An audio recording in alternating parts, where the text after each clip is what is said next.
Qué gusto volver a reencontrarnos para que podamos continuar con nuestro estudio de nuestra serie Apocalipsis, el triunfo del Cordero de Dios. Hoy veremos nuestra sesión número 7, que tiene que ver con las dos últimas cartas del Apocalipsis, capítulos 2 y 3. Pero primero hagamos un pequeño repaso de lo que ya hemos estado estudiando durante las últimas semanas. Lo que estábamos diciendo, y como lo estamos mostrando en la pantalla una vez más, es que estas 7 cartas representan, entre otras cosas, a 7 épocas en la historia de la iglesia cristiana. Ahí en la pantalla usted puede ver que hemos dividido en 3 partes la historia de la iglesia, que es básicamente el mismo criterio que se utiliza para dividir la historia universal. La edad antigua, que correspondería a las iglesias de Éfeso, Esmirna y Pérgamo, más o menos hasta el año 500 después de Cristo. La segunda época sería la Edad Media, que correspondería a las iglesias de Tiatira y Sardis, que iría del año 500 al año 1500. Siempre vuelvo a repetir una vez más de que estas fechas son simplemente referenciales como puntos de guía en el estudio de la historia. No hay que tomarlo como algo absoluto. La edad moderna, que es la época en que estamos viviendo hoy en día, es cubierta por las iglesias de Filadelfia y Laodicea. Justamente hoy estaremos viendo estas dos iglesias de Filadelfia y Laodicea, y como se muestra en el diagrama, estas dos iglesias estarán terminando o ya dejarán de existir en esta tierra cuando se produzca el arrebatamiento de la iglesia del Señor. Porque el próximo gran evento en las profecías que estamos esperando que ocurra en cualquier momento es el arrebatamiento de la iglesia. Algo que estudiamos en la clase anterior fue en relación a las iglesias de Tiatira y Sardis. Solamente para recordar un poquito nada más. Decíamos que Tiatira es la iglesia de buenas obras, pero tolerante de una falsa profetisa. En una palabra, no le servía nada tener buenas obras si estaba tolerando la falsa doctrina. Y como decíamos en esa clase, de que cuando uno tolera falsa doctrina, esto conlleva que también haya una falsa práctica. Y la falsa práctica tiene que ver con el estilo de vida que tiene la persona o personas que promueven una falsa doctrina. Una falsa práctica tiene que ver mucho con una mundanalidad, cuando uno deja de respetar y dejarse llevar por los principios de la palabra de Dios. También vimos, la última iglesia que estudiamos fue la iglesia de Sardis, que es la iglesia muerta o moribunda. Una iglesia que debería de estar viva, pero que lamentablemente es una iglesia que está absolutamente muerta o se está muriendo. Este cuadro es algo triste decirlo, pero hoy en día, en este siglo XXI, existen muchas iglesias que por diversas causas han permitido que el pecado entre sus congregaciones. Esto ha traído una frialdad, ha traído un alejamiento de la palabra de Dios, se han alejado de la oración, se han alejado de andar en santidad, y esto poco a poco, como Pablo dijera cuando le escribió a Timoteo, como la gangrena va avanzando esta enfermedad, y finalmente llegó la muerte a una iglesia. También eso ocurre en la vida de los creyentes cuando se alejan del Señor Jesucristo. Hoy entonces estudiaremos a la iglesia de Filadelfia y a la iglesia de Laodicea. Entonces, sexta carta, el mensaje a la iglesia de Filadelfia, capítulo 3, versículos 7 al 13. Esta es la iglesia con oportunidad de servicio, porque esta es la gran característica, el gran rasgo de esta era, de esta iglesia de Filadelfia, el servicio al Señor. Ya no como lo que estuvimos estudiando anteriormente, que era obras, pero obras hacia el hombre, haciendo buenas obras para ayudar al prójimo. Y decíamos en ese estudio de que sí es bueno ayudar al prójimo, pero primero se tiene que pensar en amar, en adorar a Dios. Así que aquí esta iglesia de Filadelfia va a hacer obras, pero va a tener un servicio dirigido a Dios. Los destinatarios. Al comienzo del versículo 7 dice, escribe al ángel de la iglesia en Filadelfia. Esta carta se dirige a la iglesia en la ciudad de Filadelfia. Ahora, es bueno recalcar esto. La carta no es dirigida a la ciudad de Filadelfia, sino a la iglesia que estaba en la ciudad de Filadelfia. Filadelfia significa amor fraternal. Es interesante estudiar un poquito en la historia cómo es que esta ciudad fue llamada de esa manera. Y por eso le digo, ¿no? Es interesante que usted de repente pueda averiguar un poquito por qué se le llama amor fraternal a esta ciudad. Vamos a hacer un resumen al periodo histórico que representa esta iglesia, que más o menos va del año 1500 hasta el año 1900, o sea, hasta hace poco. En sus notas dice lo siguiente: es sin duda el más glorioso de todos los periodos de la historia de la iglesia. Ojo, vamos diciendo que es el periodo más glorioso. ¿Por qué? Vamos leyendo.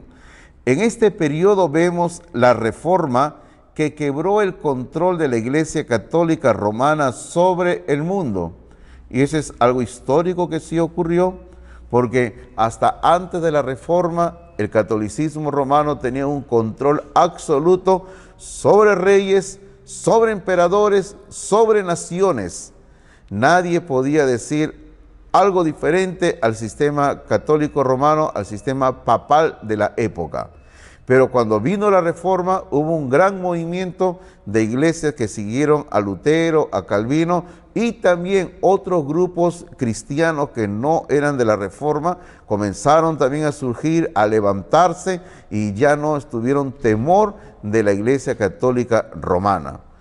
En el punto número 3 en sus notas dice: por todas partes de Europa y el Nuevo Mundo, o sea, las Américas, vemos a los mensajeros de Dios predicando en las calles y llevando la palabra de Dios hasta los fines de la tierra, a través del gran movimiento misionero que empezó en Inglaterra y terminó en los Estados Unidos. Mire usted que aquí está resaltado la expresión el gran movimiento misionero. Y eso es algo que ocurrió en todo el globo terráqueo. Hubo un gran movimiento de hombres y mujeres que fueron por todo lugar del mundo llevando la bendita palabra de Dios. Este movimiento misionero se inició básicamente en Inglaterra. De ahí salieron hombres que fueron hasta la China, a Asia, a la India, al África, inclusive llegaron a América del Sur trayendo el bendito mensaje de la palabra de Dios. Y de esa manera, en esta época de Filadelfia, el mensaje de Dios pudo esparcirse por todo el planeta Tierra. En este periodo vemos la revolución industrial, la revolución agrícola, la revolución científica y, lo más importante, la revolución espiritual. ¿Por qué? Porque, queridos hermanos, para empezar, la palabra de Dios se predicó en todo el planeta Tierra, y también la palabra de Dios se comenzó a publicar, se comenzó a imprimir en diversos idiomas y se comenzó a llevar la Biblia por todo el mundo. Y la palabra de Dios llegó a los lugares más lejanos y recónditos del planeta Tierra en esta época de Filadelfia. Por eso dice, en el punto 1 dice: este es el más glorioso de todos los periodos de la historia de la iglesia. Y gracias a Dios, porque las iglesias en Perú somos una consecuencia de este gran movimiento misionero que se inició en la época de Filadelfia. La ciudad de Filadelfia. Al momento de escribirse el libro del Apocalipsis, era una ciudad relativamente joven, porque fue fundada en el año 189 a.C. Quiere decir que para la época de Juan, cuando escribe el Apocalipsis, todavía esta ciudad no llegaba aún ni a los 300 años de existencia. Por eso era todavía relativamente joven. Por la magnificencia de sus edificios públicos y su gran cantidad de templos paganos, llegó a ser conocida como la pequeña Atenas. Ese es algo que se hizo característico en la época de aquel entonces. Todo el mundo hablaba de Filadelfia como la pequeña Atenas y todos se referían a ella así. Pero la persona que visitaba Filadelfia se encontraba con la sorpresa, por decir así, de que habían tantos templos paganos como en Atenas. Hay que recordar cuando Pablo llegó a Atenas en el libro de Hechos. Él encontró que esa ciudad era muy religiosa. Lo mismo ocurrió en Filadelfia. Esa era la ciudad, el contexto donde estaba esta iglesia a la cual se dirige esta carta. Punto número 2, la descripción del Señor. Se destacan dos aspectos de la persona del Señor Jesucristo. Era necesario hacerle recordar estos dos aspectos a la iglesia de Filadelfia. ¿Cuáles son esos dos aspectos? Primero, para empezar, tenemos de que se le destaca su deidad. Esto dice el santo, el verdadero, dice la palabra del Señor. El Señor se presenta como el santo, el verdadero, porque Él es Dios. Lo segundo que se destaca, su humanidad, porque la palabra de Dios dice, el que tiene la llave de David, el que abre y ninguno cierra y ninguno abre. ¿Por qué hablamos acá de la humanidad de Jesucristo? Porque para empezar, Cristo el Mesías es el heredero del trono de David, porque aquí se habla de la llave de David, es decir, Él es el gobernante, el que tiene la llave para abrir la puerta de la ciudad de Jerusalén. Era una forma de decir en aquel tiempo que Él tenía el control de la ciudad. Y Jesucristo es el rey porque es descendiente de David. Él un día se va a sentar en el trono de David, cuando Él venga en su segunda venida en gloria a esta tierra. Cristo el Mesías es el que tiene autoridad, porque aquí el versículo dice que Él es el que abre y ninguno cierra, y a la inversa también, y cuando Él cierra, nadie puede abrir, porque Él tiene toda la autoridad por ser Dios. La aprobación del Señor.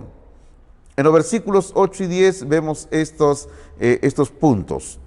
Para empezar, el versículo 8 dice, yo conozco tus obras, he aquí he puesto delante de ti una puerta abierta, la cual nadie puede cerrar, porque aunque tienes poca fuerza, has guardado mi palabra y no has negado mi nombre. El Señor aprobaba las obras de esta iglesia local de tal manera que le daba oportunidades de mayores servicios. Ojo, muy importante, esta iglesia estaba sirviendo al Señor, estaba trabajando, pero el Señor ahora le va a dar oportunidad de mayores servicios porque le dice, hay una puerta abierta. Puerta abierta en las Escrituras nos hablan sobre oportunidades de servicio. El Señor abre puertas a personas e iglesias. El requisito para que abra puertas es la fidelidad, es decir, estar ya trabajando para Dios. O sea, no es que Dios le va a abrir las puertas a una persona que esté inactivo, sin hacer nada, a un hombre que no trabaja en la obra de Dios, a una mujer que no trabaja en la obra de Dios. Dios abre puertas, oportunidades en el servicio, en el ministerio, a un hombre que está involucrado en la obra de Dios, a una mujer que está involucrada en la obra de Dios, como en el caso de Filadelfia. Ellos estaban haciendo la obra y entonces el Señor le abre puertas. Pero ojo con esto, las puertas se abren por una de dos causas. Por un lado tenemos al diablo, que abre puertas para desviarnos de lo más importante. Por otro lado tenemos a Dios, que es para guiarnos a cosas más grandes. Muchas veces, cuando nosotros estamos sirviendo a Dios, durante nuestro ministerio se abren oportunidades. De repente la oportunidad de viajar a otro lugar para hacer algo más grande. ¿Será de Dios o será del enemigo? O se nos abre la oportunidad de dedicarnos a un negocio. Yo no digo que sea malo el negocio, sino que sencillamente estamos hablando de personas que están involucradas en el ministerio. Por eso Pablo dice, ¿no? Ninguno que milita se enrede en los negocios de la vida a fin de agradar a aquel que lo tomó por soldado. Uno tiene que orar, uno tiene que buscar la dirección de Dios, a ver si esa oportunidad que se ha abierto en la vida es de Dios o es del enemigo. Así que no corra a cualquier puerta que se le abra en la vida, pida dirección de Dios. La única forma de saber que una puerta abierta es de Dios es orando. Y cuando entramos por una puerta que Dios ha abierto, se presentarán muchos enemigos. Y ahí tenemos, por ejemplo, el caso de Jeremías, el caso de Pablo en 1 Corintios capítulo 16, cuando Pablo dice que él tiene la puerta abierta en la ciudad de Éfeso, pero muchos son los enemigos que se han presentado. Tenga en cuenta esto. Cuando uno está andando en la voluntad de Dios, sirviéndole y se abren puertas, algo que va a ocurrir es los enemigos. Pero ojo, si usted está desobedeciendo a Dios, pero alguien luego se le presenta reprendiéndole con la palabra de Dios, no vaya a decir que es un enemigo y que esa es una señal de que es una bendición de Dios, esa puerta que se le abrió. Más bien, si alguien le reprende a usted porque usted está desobedeciendo, usted abra su corazón y oiga la reprensión, la palabra de Dios, que el Señor le está amonestando para volver a sus caminos. Los enemigos de la cruz de Cristo, según Filipenses 3:18, ¿quiénes son? Son los demonios, son los falsos maestros que tratan de impedir la proclamación del Evangelio, es decir, tratan de cerrar la puerta que se nos ha abierto. Hoy en día, a diferencia de la época de Filadelfia, tenemos la tecnología, tenemos tales conocimientos, tales recursos para poder predicar la palabra de Dios. Pero el problema es que en muchas congregaciones no hay celo evangelístico y no hay visión misionera. Ese es el gran problema hoy en día. Hay tres razones que se nos dan en este versículo número 8, que es por qué Filadelfia es digna de reconocimiento. Mire usted el versículo número 8, dice, primero, tienes poca fuerza. Es decir, esta iglesia era pobre materialmente.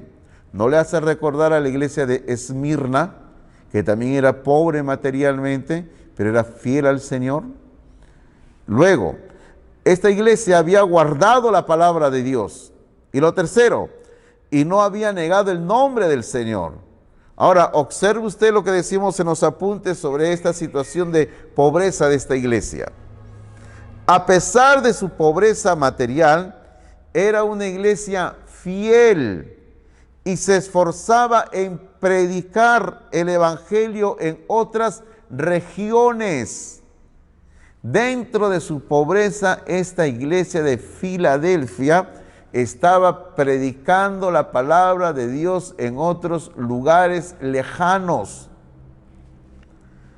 Esto nos lleva a pensar a las iglesias de Filipos, Tesalónica y Berea, que estaban situadas en la región de Macedonia, que era una región muy pobre.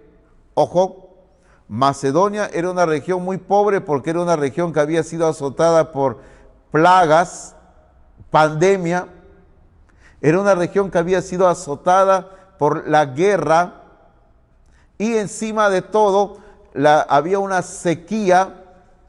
Y estas iglesias, la iglesia de Filipos, Tesalónica y Berea, que eran pobres, según lo que Pablo nos va a decir en 2 Corintios capítulo 8, versículos 1 al 5, que fueron fieles en proclamar el Evangelio de Jesucristo. Y la Biblia dice que estas iglesias muy pobres dieron aún más allá de sus fuerzas. Qué hermoso, ¿verdad? Y hermoso ejemplo para nosotros hoy en día. El versículo número 10 dice: He aquí yo entrego en la sinagoga de Satanás a los que se dicen ser judíos y no lo son, sino que mienten. He aquí yo haré que vengan y se postren a tus pies y reconozcan que yo te he amado. Se está haciendo referencia a la acción divina contra los judaizantes que perseguían a los cristianos. ¿Quiénes eran los judaizantes? Desde el comienzo de la predicación del Evangelio, habían personas, hombres judíos, que buscaban que distorsionar el mensaje de la gracia de Dios. Pablo se enfrentó a ellos. Si usted lee Hechos capítulo 14, capítulo 15, usted va a encontrar que Pablo tuvo conflictos con estas personas judaizantes que mezclaban el evangelio de la gracia con la ley de Moisés y decían, entre otras cosas, hay que circuncidarse y hay que guardar la ley para ser salvos. Entonces Pablo se enfrentó a ellos y producto de ese enfrentamiento de Pablo se escribe la carta a los Gálatas, donde Pablo va a proclamar que la salvación es por fe en Cristo Jesús sin tener que guardar la ley de Moisés. Pero en aquel entonces todavía habían judaizantes y a ellos se está dirigiendo esto, de que estos judaizantes van a ser humillados, porque el verdadero judío no solo lo es físicamente, que puede decir yo desciendo de Abraham, sino que tiene que seguir la fe de Abraham. El verdadero hijo de Abraham no persigue ni al Mesías ni a sus seguidores. Claro, porque la persona que tiene la fe de Abraham va a seguir al Mesías. Hay que recordar esto. Abraham vivió varios siglos antes que se diera la ley de Moisés. La fe de Abraham es totalmente una fe muy similar a la que tenemos hoy en día nosotros. Cuando Abraham se sometió a Dios aceptando la señal del pacto, la circuncisión, no había ley de Moisés todavía en ese entonces. Por eso es que la Biblia dice en el libro de Romanos que nosotros somos hijos por la fe, hijos de Abraham, dice. Y hay que seguir las huellas de fe de nuestro padre Abraham, dice la palabra del Señor. Llegará el día cuando los judíos, juntamente con los gentiles, se postrarán en adoración al Señor. Ahora, es interesante, y yo le llamo la atención, de que en el versículo 9 que acabamos de leer hay una parte que dice: he aquí, yo haré que vengan y se postren a tus pies. Esa frase, que se postren a tus pies, fácilmente da a entender como que los judíos van a venir y se van a arrodillar delante de la iglesia. Y no es así. Ese no es el sentido. Consultando en la Reina Valera Antigua, que es la traducción que se hizo de nuestra Biblia al español en el año 1605, dice, así ahí dice, y adoren delante de tus pies. O sea, el Señor va a traer a los judíos un día y los judíos se van a arrodillar juntamente con la iglesia en adoración al Mesías, al Señor Jesucristo. Qué bueno, ¿verdad? Qué bueno, en verdad. Así será un día. Versículo número 10.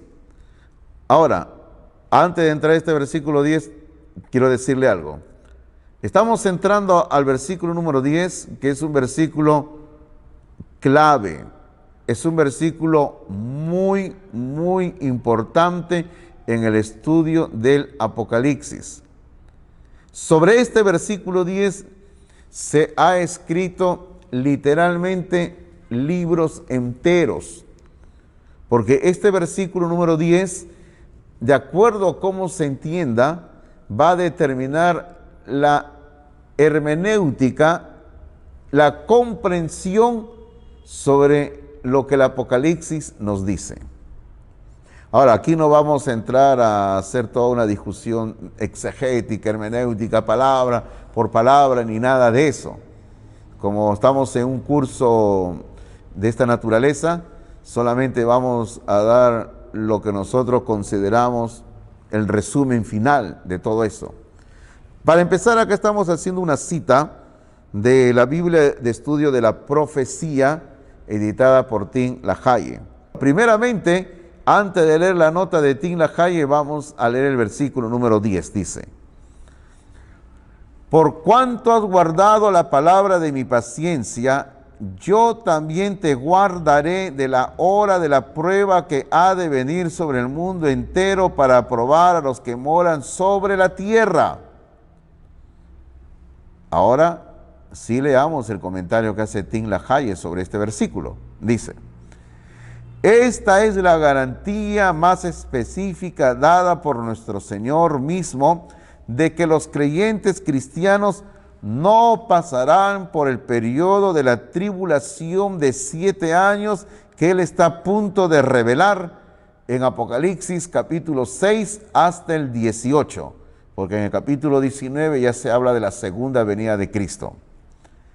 Debemos de estudiar este versículo de Apocalipsis 3:10 a la luz de Romanos 5:9 y Primera de Tesalonicenses 1:10, 5:9. En un momento vamos a leer esas citas, pero sigamos leyendo lo que dice aquí el autor. Dice: luego de garantizar que los creyentes serán guardados de la hora de la prueba, no es casual que el siguiente capítulo comience con un cuadro del arrebatamiento, donde Juan es llevado al cielo justo antes del comienzo de la tribulación.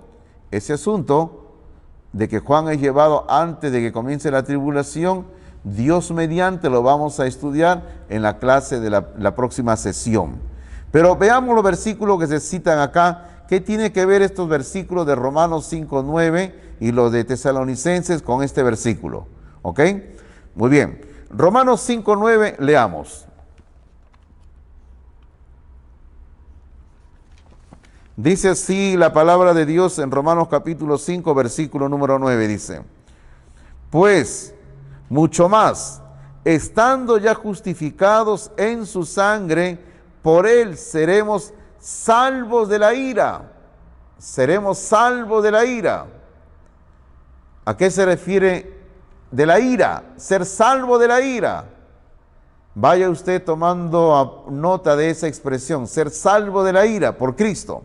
Ahora vamos a Primera de Tesalonicenses, capítulo 1, versículo número 10. Primera de Tesalonicenses, capítulo 1, versículo número 10. Primera de Tesalonicenses 1:10. Dice así: y esperar de los cielos a su Hijo, al cual resucitó de los muertos, a Jesús, quien nos libra de la ira venidera. Este versículo 10 nos da un poco más de información diciendo que tenemos que esperar de los cielos a Jesucristo, quien nos libra de la ira venidera. Y también se menciona el versículo en este mismo libro de Primera de Tesalonicenses, capítulo 5, versículo número 9. Dice: porque no nos ha puesto Dios para ira, sino para alcanzar salvación por medio de nuestro Señor Jesucristo. Entonces, estos 3 versículos que hemos leído tienen relación con el pasaje de Apocalipsis 3:10, con la frase cuando dice: te guardaré de la hora de la prueba. La hora de la prueba es el día de la ira, que el Señor Jesucristo cuando venga va a librar a la iglesia. Porque en 1 de Tesalonicenses 1:10 habla claramente que el Señor nos libra de la ira venidera cuando el Señor Jesucristo venga desde los cielos. Y eso, según lo que nosotros creemos en el desarrollo de los eventos proféticos, va a ocurrir en el momento del arrebatamiento de la iglesia. El Señor va a guardar a la iglesia impidiendo que ella entre por el periodo de la tribulación. Por eso que hay una nota que dice, la frase, te guardaré de, apoya el arrebatamiento de la iglesia antes de la tribulación. La advertencia, versículo número 11 dice, he aquí yo vengo pronto, retén lo que tienes para que ninguno tome tu corona. Se nos repite la promesa de la pronta venida del Señor para llevar a la iglesia. Lo que tenemos ahora constituye nuestra corona.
Pertenece a Dios.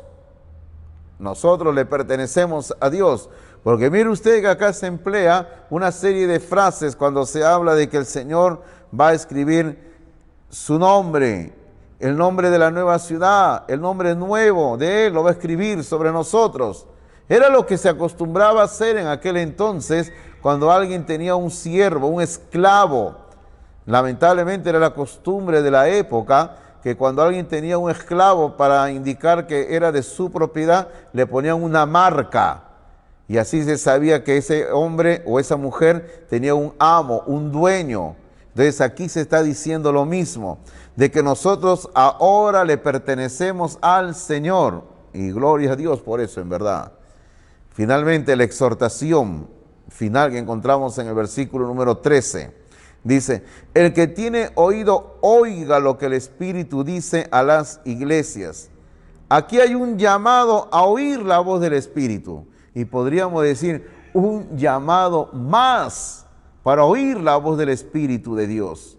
Hay que oír la voz de Dios, el Espíritu de Dios. ¿Y cómo se oye la voz del Espíritu de Dios?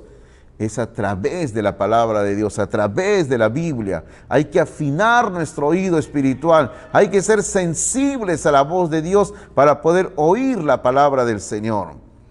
El mensaje del Señor a la iglesia de Filadelfia trasciende el tiempo y es aplicable a todo cristiano, a iglesia de toda época. Tenemos una oportunidad de servir al Señor y hay que aprovecharla. Estamos en esta tierra andando, no sabemos hasta cuándo caminaremos, pero mientras estemos andando, tengamos vida, mientras tengamos fuerzas, hay que invertir nuestro tiempo, nuestra vida, nuestros recursos en servir a Dios, porque Él se merece toda la gloria y toda la honra. Ahora veamos la séptima carta, el mensaje a la iglesia de Laodicea, Apocalipsis capítulo 3, versículos 14 al 22. Esta es la iglesia satisfecha de sí misma. Una actitud realmente peligrosa. En ese entonces, a la iglesia de Laodicea, y hoy en día es una situación que es peligrosa para creyentes y para iglesias. Cuando uno se siente satisfecho y cree ya no necesitar nada ni de nadie. Es algo peligroso. La dedicatoria, versículo número 14, comienza diciendo: y escribe al ángel de la iglesia en Laodicea. Esta carta se dirige a la iglesia en la ciudad de Laodicea. Laodicea significa derechos o justicia del pueblo. De eso estaremos hablando un poquito más dentro de un momento. ¿Qué quiere decir esto? Su nombre, lamentablemente, se volvió un indicador de que la vida espiritual de esta iglesia no era gobernada por el Señor Jesucristo. Veamos un pequeño resumen del periodo histórico que representa esta iglesia, que va desde el año 1900 hasta el arrebatamiento de la iglesia.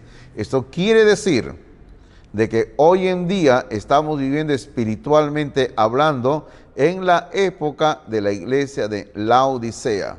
Y usted va a ver características de esta iglesia hoy en día presentes en el cristianismo contemporáneo. Número 1, en Laodicea vemos el inicio de la gran apostasía y su desarrollo en los últimos días de la iglesia antes del arrebatamiento. Cuando hablamos de apostasía, estamos hablando de un apartarse, de un alejarse del Señor, un apartarse de la doctrina bíblica. Y eso hoy en día está ocurriendo. Hay iglesias, hombres también, líderes, cristianos, cristianas, que por estar bien con el sistema mundo que les rodea, se apartan de la enseñanza de la palabra de Dios. Número 2. El nombre Laodicea, lo que estábamos hablando hace un momento, quiere decir derechos o justicia del pueblo. Es una época cuando la gente clama por sus propios derechos. Es una época de autoestima, autojustificación y egoísmo. La única cosa que le importa a Laodicea es el yo, por eso derechos del pueblo. Lamentablemente hoy en día se habla de los derechos de todos, los derechos del hombre, los derechos de la mujer, los derechos del niño, hasta se habla de los derechos de los animales, se habla de los derechos de las personas que deciden tener cierto estilo de vida, por ejemplo, los derechos de los homosexuales, derechos de las personas que tienen cierto tipo de vida como la prostitución, por ejemplo, tienen sus derechos. Pero hoy en día no se habla de los deberes, no se habla de deberes. Porque a la luz de la palabra de Dios, primeramente son nuestros deberes hacia Dios, nuestros deberes hacia el prójimo. Y cuando nosotros primeramente cumplimos nuestros deberes con Dios y con el prójimo, de ahí se van a derivar nuestros derechos. Así que primero son nuestros deberes hacia Dios y hacia el prójimo. Y nuestros derechos son un resultado de cumplir estos deberes que tenemos estipulados en la palabra de Dios. Número 3.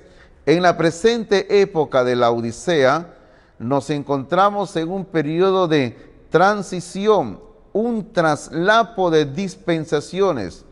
Usted dirá, ¿qué cosa es traslapo? Traslapo es cuando dos cosas están sobrepuestas y corren juntas durante cierto tiempo.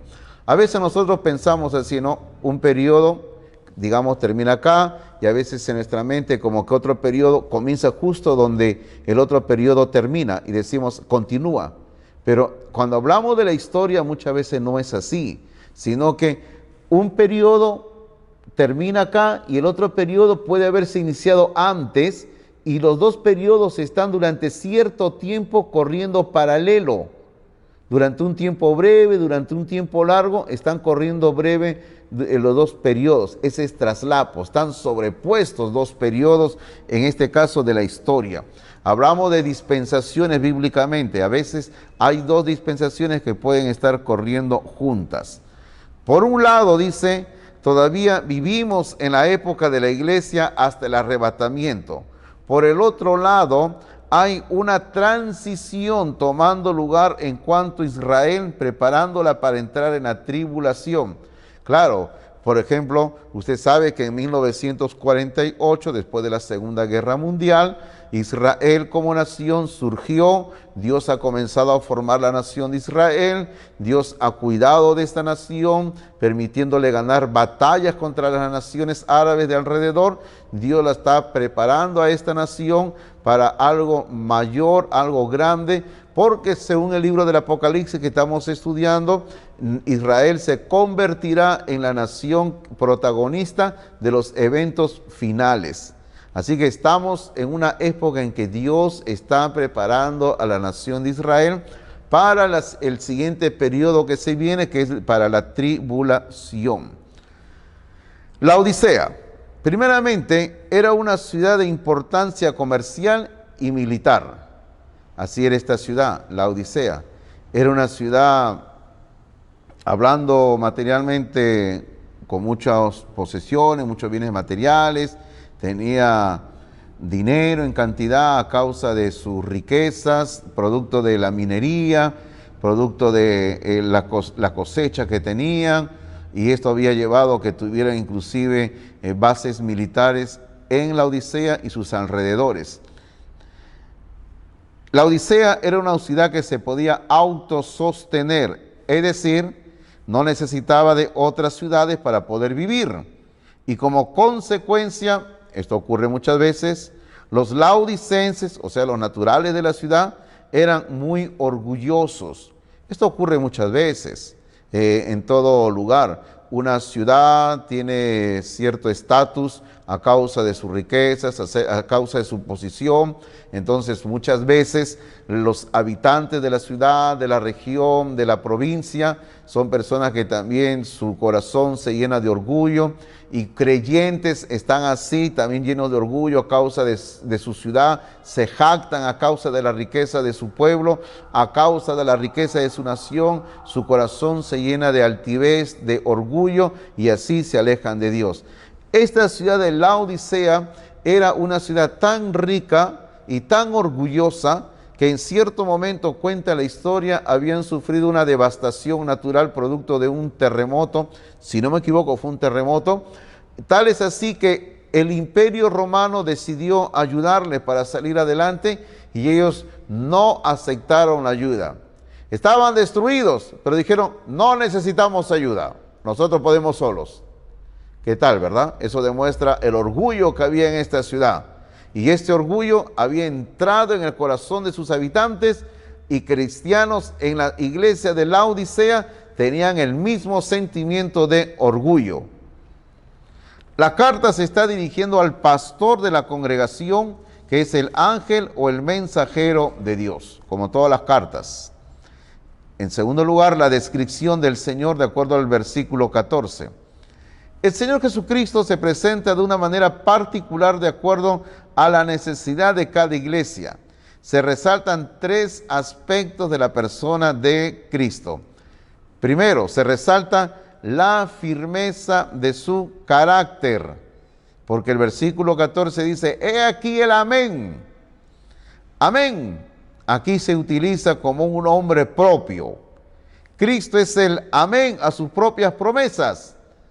Amén quiere decir así sea, ciertamente es así, eso quiere decir amén. De ahí que sus promesas sean fijas, firmes, inconmovibles y de rígido cumplimiento. Porque cuando el Señor promete algo, lo cumple. En el Antiguo Testamento dice que Dios no miente. Dios no se arrepiente en el sentido de que Él nos engaña y Él cambia de opinión en ese sentido. Dios no lo hace. Dios no miente. Él siempre cumple sus promesas. En segundo lugar, el Señor se presenta a esta iglesia hablando de la fidelidad de su proclamación, porque Él dice que Él es el testigo fiel y verdadero. Cristo hace exactamente lo que ha prometido hacer. Él es fiel y Él es verdadero. En tercer lugar, se habla de la preeminencia de su persona, porque acá dice que Él es el principio de la creación de Dios. Aquí tenemos que decir algo sobre dos grupos religiosos contemporáneos. Tenemos a los testigos de Jehová y tenemos a los mormones, que enseñan que Cristo es el primero de las criaturas de Dios. Distorsionan el sentido de este versículo cuando dice que Cristo es el principio de la creación de Dios. Y estos grupos religiosos que hemos mencionado también distorsionan lo que dice Colosenses 1:15, donde se dice que Él es el primogénito de toda la creación. Entonces, estos grupos religiosos dicen, Cristo es un ser creado. Cristo ha sido creado por el Padre. Cristo es el primero en ser creado. Pero eso no es lo que están diciendo estos versículos. Lo que aquí se nos está diciendo es que Cristo es la fuente de origen de la creación. Y es a través de Él que Dios ha creado todo cuanto existe. Y ahí en su nota le estamos dando unas citas. Colosenses 1:15-16, Juan 1:3 y Hebreos 1:2. Usted puede leer ahí tranquilamente en casa. También estamos diciendo que aquí se está hablando que Cristo es la causa, Cristo es la cabeza y Cristo es el centro del universo. Cristo es el creador. Cristo no es una criatura creada por Dios Padre. Él es el creador de todo el universo juntamente con el Padre Celestial. La denuncia basada en la evaluación, de acuerdo a los versículos 15 y 16. Leo el versículo 15 y 16, dice así: yo conozco tus obras, que ni eres frío ni caliente. Y luego viene una expresión que a muchos les llama la atención, dice, ¿no? Ojalá fueses frío, dice, o caliente. Lo que a algunos le llama la atención, dice, oh, ¿cómo el Señor puede desear que un creyente sea frío, o sea inconverso? Eso tiene su razón, su explicación. Sigamos leyendo el versículo 16. Pero por cuanto eres tibio y no frío ni caliente, te vomitaré de mi boca. ¿Ok?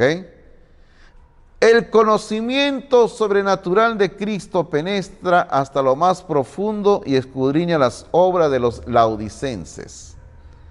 Ahora, ¿por qué el Señor prefería que seamos fríos? Si no eres tibio, el Señor dice, prefiero que seas frío o caliente.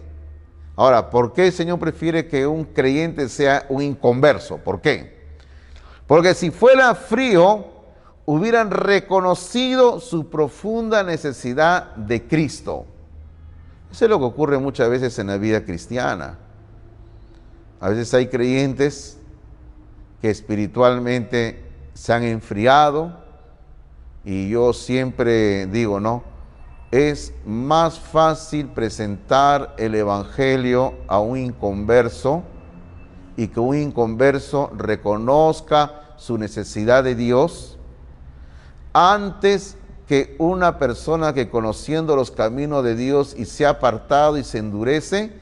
Se hace más difícil que un creyente apartado se humille ante Dios, reconociendo su error, su pecado y confesando su pecado delante de Dios. Por eso el Señor dice, prefiero que seas frío, inconverso, porque así frío vas a reconocer tu necesidad de Dios. O si eres caliente, de manera que estás en una buena relación con Cristo. Porque ellos se volvieron tibios. Es decir, su vida espiritual se encontraba entre dos realidades. ¿Cuáles dos realidades? No eran ni inconversos, ni eran cristianos que estaban andando en una vida de temor delante de Dios. Vivían en el medio, ahí. Esto es una descripción de muchos creyentes hoy en día. En este momento, cuando estoy dando esta clase sobre Apocalipsis, estamos viviendo una pandemia. Cuando esta pandemia se inició hace ya casi un año, yo dije en una enseñanza a la iglesia, dije, esta pandemia va a servir también para revelar la realidad del corazón de muchos creyentes. Porque muchos creyentes, a causa de lo que se nos viene, dije en ese momento, ahora ya mirando hacia atrás puedo decir, a causa de todo lo que se nos ha venido y aún lo que vendrá, están mostrando lo que realmente son en su vida espiritual, el calibre de su vida espiritual. Muchos creyentes se han apartado del Señor espiritualmente, muchos creyentes se han acostumbrado a recibir enseñanza por internet, echados en su cama, sentados en el mueble ahí comiendo canchita, no tienen la Biblia en la mano. Así hoy en día lamentablemente se han acostumbrado. Y todo esto yo creo que también sirve para mostrar la realidad espiritual de muchos creyentes que no han madurado espiritualmente. Si usted está en este grupo de creyentes, yo le digo, arrepiéntase delante de Dios y busque a Dios. No sea tibio, sea caliente delante de Dios usted. La idea aquí es de una persona que desea encontrar una bebida caliente, pero que al tomarla es tibia y la arroja de su boca. El Señor también sufre una decepción cuando la iglesia se aleja espiritualmente de Él. Quiere decir que el Señor se decepciona de creyentes que no están calientes, sino que están tibios. Por eso el Señor dice, te vomitaré de mi boca. La gran verdad que aquí aprendemos es, Dios nos conoce como somos realmente. Ahora veamos el punto número 4, la condenación. Según el versículo número 17, había dos formas en cómo ellos eran vistos. Cómo se veían ellos a sí mismos y luego cómo el Señor los ve a ellos realmente. Primero, cómo se veían ellos a sí mismos. Porque aquí dice, porque tú dices, dice el versículo 17, tú dices. La iglesia de Laodicea era claramente autosuficiente, porque ellos decían, yo soy rico, decían, yo soy rico. Esta es la razón de su tibieza espiritual, eran autosuficientes. Hermano, la autosuficiencia, la jactancia de la riqueza de su ciudad, de Laodicea, se había metido en el corazón de las personas, así habían entrado al cristianismo y así seguían sintiéndose orgullosos. Y ellos habían sobreimpuesto su orgullo regional antes de la humildad como cristianos, de depender de Dios. Realmente eran ricos materialmente, pero eran espiritualmente pobres. Ellos decían, me he enriquecido, decían. Esmirna, recordemos, era pobre materialmente, pero era rica espiritualmente. Y eso es lo que todos preferimos ser y debemos de ser. Pobres materialmente, pero ricos espiritualmente. Sentían, los de la Odisea, sentían que no tenían necesidad de nada, ni del Señor Jesucristo, hasta el punto que el Señor tiene que tocar la puerta. Recordemos que más adelante el Señor está diciendo, aquí yo estoy a la puerta y llamo, abran la puerta, decía el Señor. Porque ellos decían, no tenemos ninguna necesidad. ¿Recuerdan lo que hace un momento les contaba? Que cuando esta ciudad sufrió una desgracia y les ofrecieron ayuda, ellos en su orgullo dijeron, no necesitamos ayuda, nosotros podemos solos.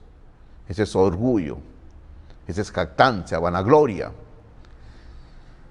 Ahora, ¿cómo los ve el Señor realmente a esta ciudad? O a esta iglesia, perdón. ¿Cómo los ve el Señor Jesucristo? El Señor dice, y no sabe que tú eres un. El Señor le dice lo que realmente son. El Señor le dice, tú eres un desventurado a la iglesia.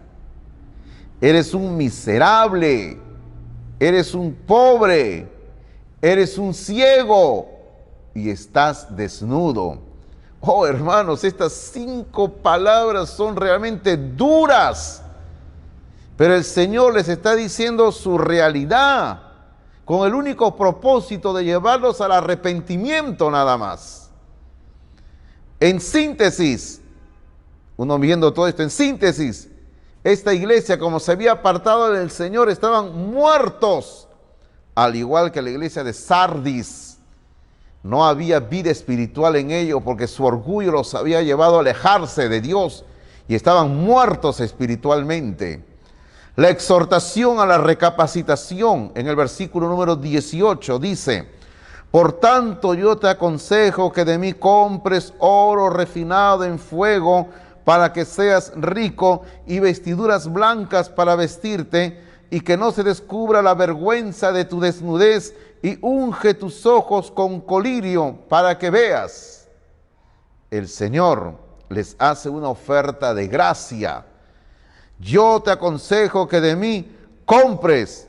Fíjese, a pesar de todo lo que el Señor les dice a ellos en el versículo 17, el Señor le dice: tú eres un desventurado, miserable, pobre, ciego, desnudo. El Señor todavía en el versículo 18 les da una oferta de gracia. Yo te ofrezco esto, le dice. Porque Dios siempre es así. Dios da siempre gracia al hombre, a la iglesia, a la humanidad. El precio que la Odisea debería de pagar era el abandono de su egocentrismo. Lógico. Si ellos se creían tan autosuficientes que no necesitaban nada, pero el Señor ya les está diciendo lo que realmente son, y ahora el Señor le dice: yo te ofrezco esto. Entonces ellos, para recibir lo que el Señor les está ofreciendo, ellos tenían que humillarse, ellos tenían que hacer a un lado su orgullo para recibir lo que el Señor les está ofreciendo. La respuesta para cualquier problema en una iglesia es restablecer la correcta relación con Cristo Jesús. Y no solamente para una iglesia, sino para una persona, para un creyente, para un hombre, para una mujer, para una familia. Cuando se han alejado de Dios espiritualmente, restablezca su comunión con Cristo, vuelva a Cristo, acérquese a Cristo, busque a Cristo. Es la única solución que existe para su vida como cristiano, como cristiana. La advertencia a encarar la disciplina, según el versículo 19. Yo reprendo y castigo a todos los que amo. Sé pues celoso y arrepiéntete, dice el Señor. El Señor aún mantiene su amor para con cada una de sus iglesias y también para con cada uno de sus hijos e hijas. Cuando sus hijos son desobedientes, Él actúa como padre, ejerciendo dos funciones.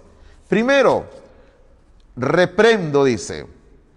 Él llama la atención para que reconozcan que han hecho algo malo.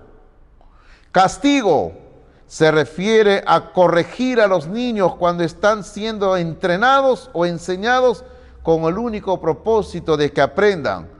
Porque según la enseñanza bíblica, todo padre disciplina a sus hijos porque los ama. Según lo que se nos dice en Proverbios 3:12 y Hebreos 12:6. Claro que el sistema mundo dice todo lo contrario, ¿no? El sistema mundo dice: no disciplines a los niños. Si tú los disciplinas es que no los amas. Y no es así. La Biblia dice a la inversa.